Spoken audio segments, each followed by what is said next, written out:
So here we are looking at some of the transplanted basil. This is the purple African basil, I think, and it looks fantastic. You can see it's even flowering a little bit. I'm not going to do too much, so I'm not worried. Got a few more tomatoes coming in. In fact, I think it's time to do a little quality control. Here's some of the sweet basil. Looking very good. Tasting very good. You can hear all the crickets.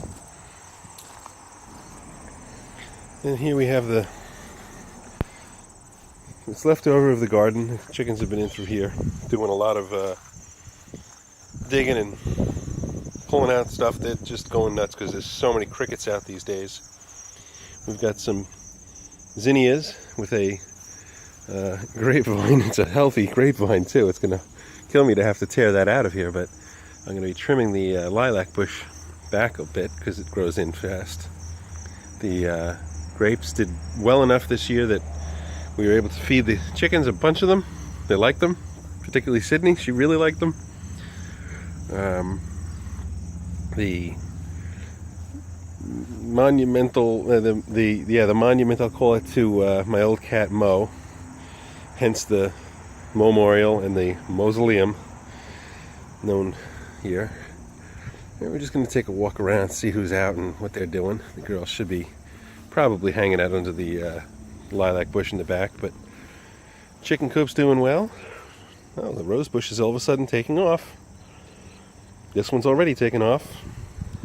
I wanted to try to get some shadow cast into there so they have a little shade. For the most part, the chickens are coming out into the extended run, hanging out underneath the lilac, as you can see.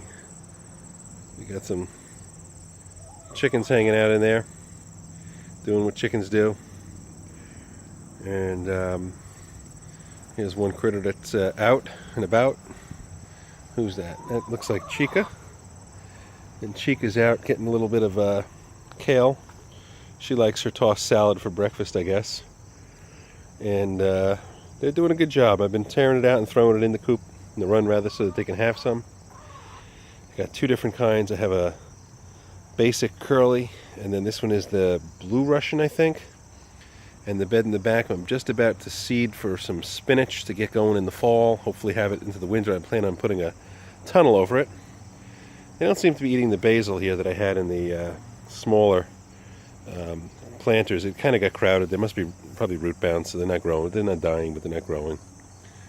Oh, look at that. One of them's in the Little Tyke's place. I think that was Chica who just went in there, get out of the sun. We have a little bit of okra growing in the back there. It's growing very well. Unfortunately, they don't seem to eat it, and I don't know what to do with it, so it's going to probably go to waste. The bird bath over here is something they like a bit. I do this all the time. I knock down the solar light. Put that back. The neighborhood birds love the bird bath. I keep it for them fresh. The garden is doing rather well. I'm happy. The wood chips are a fantastic idea.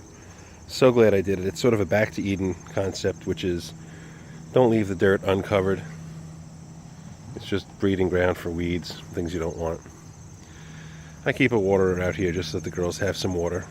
They get the irrigation system.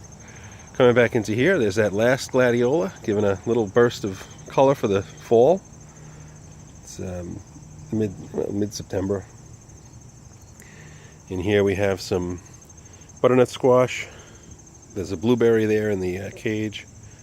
There's some mint back there if they haven't eaten it all. It looks like it's all gone, so I guess they killed it or got rid of it. And then in here, butternut squash. You'll have to see some of these babies. They're getting big. Let's see another one down in here.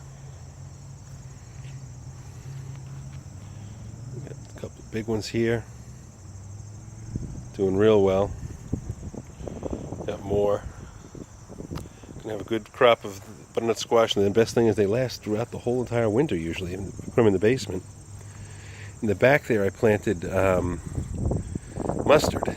So the mustard is now bolted completely and seeded, but there's enough green and vegetation in there that the bugs love hanging out under there, and the girls now have been making their way through. You can see that the ground is fairly bare. They've been scratching and digging. And I ran out of fence, so the garden stopped here, but the butternut squash didn't seem to have any limitations. And I'm doing good. Lots of sprawl. There is a lilac bush in here someplace, and I'm going to have to tear it out. It's underneath. You can see the leaves of it here. Hopefully it's doing well. Again, the wood chips have been a great way of keeping the weeds down. Just told Nancy to check out and see if there's any more.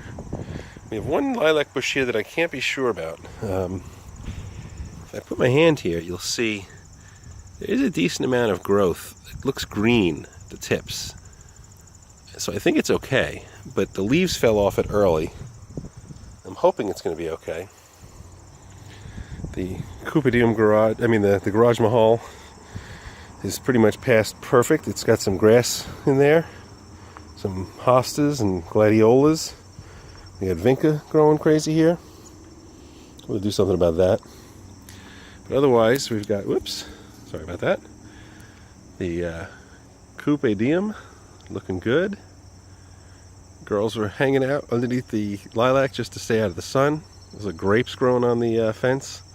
I was thinking that I would try to get a grape wall going so that I have a way to keep the shade for them and maybe hide some of the future of the chicken. But that's pretty much it.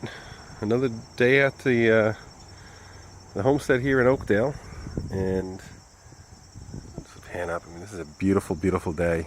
Sky is blue. We've got some puffy little clouds.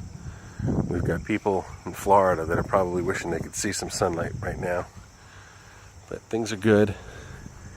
All right, enough for the yard. I have to get the lawn cut today, so let me get going. Bye-bye.